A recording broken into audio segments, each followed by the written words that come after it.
రాష్ట్రంలో గత 50 రోజులుగా రెడ్ బుక్ రాజ్యాంగం నడుస్తుందని ప్రకాశం జిల్లా సంతనూతలపాడు మాజీ ఎమ్మెల్యే టీజేఆర్ సుధాకర్ బాబు అన్నారు. ప్రజలు అధికారం ఇచ్చింది రెడ్ బుక్ అమలు చేయటానికా అని సుధాకర్ బాబు ప్రశ్నించారు. చంద్రగిరిలో తమ పార్టీ నాయకుడు మోహిత్ రెడ్డిని భయభ్రాంతులకు గురిచేసి ఇబ్బందులు పెట్టారని ఆరోపించారు. కక్ష సాధింపు చర్యలు విడాలని టీజేఆర్ సుధాకర్ బాబు హితవు పలికారు. ఎందుకు మడతపడుతుంది నారా చంద్రబాబు నాయుడు గారి నాలుక అంటే ఇది మొదటిసారా లేకపోతే గతంలో కూడా ఇలాగే జరిగిందా అని మనం పరిశీలిస్తే అమ్మ బాబోయ్ బాబు గారని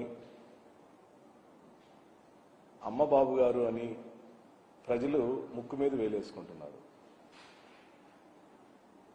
వారు ప్రధానంగా 50 రోజులు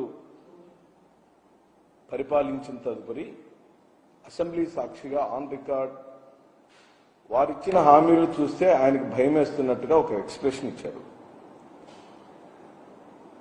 ఎన్నికలకు ముందు వారు ఇస్తున్న హామీలు అమలుపరచలేరని అవి అమలుకు సాధ్యం కావని వైఎస్ఆర్ కాంగ్రెస్ పార్టీ మాలాంటి వాళ్ళందరూ చెప్తున్నప్పుడు మీలాంటి పాత్రికేయ మిత్రులు వారిని అడిగారు, వైఎస్ఆర్ అమలుకు సాధ్యం కావంటున్నారండి, మీరు ఎలా దీన్ని అమలుపరచగలుగుతారని నారా చంద్రబాబు నాయుడు గారిని పాత్రికేయ మిత్రులు వైఎస్ఆర్ కాంగ్రెస్ పార్టీ తరఫున అడిగినప్పుడు నాకు సుదీర్ఘమైన రాజకీయ అనుభవం ఉంది, నేను చేసి చూపిస్తాను, సంపదను ఎలా సృష్టించాలో నాకు అపారమైన అనుభవం ఉంది కాబట్టి నేను ఇచ్చిన హామీలన్నిటినీ అమలు పరుస్తానని అన్నారు. ఆ సందర్భంలోనే మళ్ళీ విలేకరులు ఏమని ప్రశ్నించారంటే, మీరే కదా 1 నెల 2 నెలల క్రితం ఎన్నికల ప్రచారంలో మరో శ్రీలంక కాబోతుంది ఆంధ్రప్రదేశ్, మరో సోమాలియా కాబోతుంది ఆంధ్రప్రదేశ్, ఈయనిచ్చే అనగా జగన్మోహన్ రెడ్డి గారు ఇస్తున్నటువంటి సంక్షేమ పథకాల వల్ల రాష్ట్రం నాశనం అవుతుందని నారా చంద్రబాబు నాయుడు గారే అన్న విషయాన్ని వారు జ్ఞాపకం చేశారు.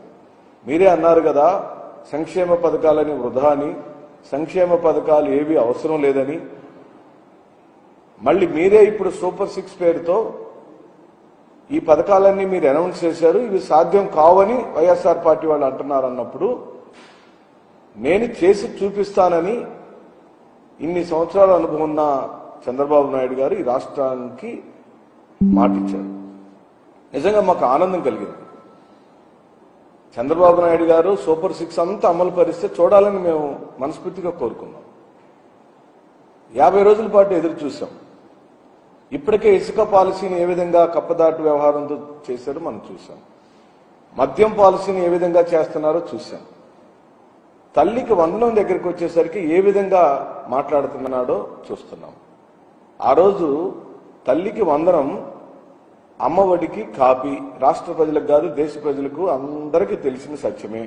జగన్మోహన్ రెడ్డి గారు అమ్మఒడి పథకాన్ని ప్రతి అమ్మకు 15,000 రూపాయలు ఇస్తానని హామీ ఇచ్చి అమలు పరిస్తే దానికి బదులుగా పోటీగా నేను తల్లికి వందనం ఇస్తాను, ఆయన ఒక తల్లికి ఇచ్చాడు, నేను అలా కాదు ఇంట్లో ఉన్న ప్రతి పిల్లవాడికి చదువుకునే ప్రతి పిల్లవాడికి నేను 15,000 రూపాయలు ఇస్తాను అని ఎన్నికల ప్రచారంలో పెద్ద ఎత్తున వాళ్ళు ప్రచారం చేశారు. దాన్ని అమ్మలు అక్కలు నమ్మారు. చంద్రబాబు నాయుడు గారికి ఓట్లు పెరిగినాయి.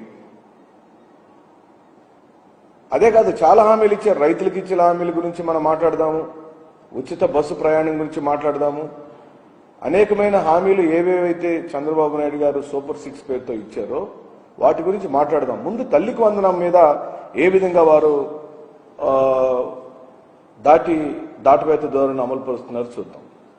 ఇకపోతే నిన్న ఢిల్లీలో ఒక ప్రకటన చేశారు వారు.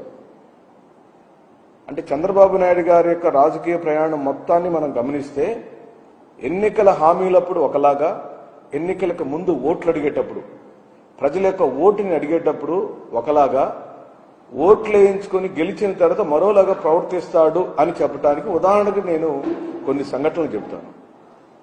వారు ఈ 50 రోజుల కాలంలోనే 2 రకాలుగా ఎలా మాట్లాడాడో ఉదాహరణగా నేను చెబుతాను. ఇది ఆన్ రికార్డే. నేనే సొంత కవిత్వాలు ఎప్పుడు వైఎస్ఆర్ కాంగ్రెస్ పార్టీ చెప్పదు, చెప్పకూడదు కూడా. ప్రజలకు మేము జవాబుదారీతనంగా 40% ఓట్లను సాధించుకున్న వైఎస్ఆర్ కాంగ్రెస్ పార్టీ 40% ఓట్లను గెయిన్ చేసిన మాకు బాధ్యత ఉంది. మేము బాధ్యతాయుతమైన ప్రతిపక్షంగా ప్రవర్తించాలి. మీరు చేస్తున్న ప్రతి తప్పుని ఎత్తి చూపించటమే ప్రతిపక్షంగా మా బాధ్యత. ఆ బాధ్యతని వైఎస్ఆర్ కాంగ్రెస్ పార్టీ శ్రీ జగన్మోహన్ రెడ్డి గారి నాయకత్వంలో నిరంతరం మేము ఇలా ప్రశ్నిస్తూనే ఉంటాం, మీ వెనక పడుతూనే ఉంటాం.